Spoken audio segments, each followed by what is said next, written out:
weligaa yalla haddaad aragto meel si yaroo degdega lagu leeyahay lacag baad ku helaysaa amaba haddaad waxaa samayso lacag kuusan baad helaysaa amaba haddaad intaa yaroon lacaga bixiso wax laga yaaba inaad waxaa ku guulaysato badanka maskaxda ku hay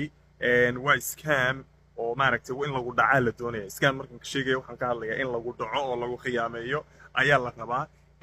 badankana dadka waxay ku dhacdaa si degdega ama emergency ah ayaa loo weydiiyaa lacagta oo maaragtay lagu odhanayo oh haddaad waxaa hesho lacag intaa leg baad helaysaa ama waxaasaad samaynaysaa ama waxaasaad ku guulaysanaysaa dadkuna si yaroo fudud bay uga fikiraan idhahda okay malaha lacagtaa yar haddaad bixiso saasaad samayn lahayd marka maalinba wax yar baa lagugu maaweelinayaa ilaa iyo lacag kuusan lagaa qaadayo oo maaragtay wax badan lagaa faa'iidayo marka mawduucan waxaa ku keenay iminka haddaad u fiirsato adduunka meel walbood istaagtay iminka scam baa ka buuxa muxuu ahaayey waxaasaad helaysaa waxaasaad ku guulaysanaysaa wax ka jiraana ma jiraan marka waxaan ku xusuustay oo kale barnaamij waxaa jira cryptocurrency baanu maaragtay lacag iyo wax noocaas dadka siinaa idhaahda oo leedo 2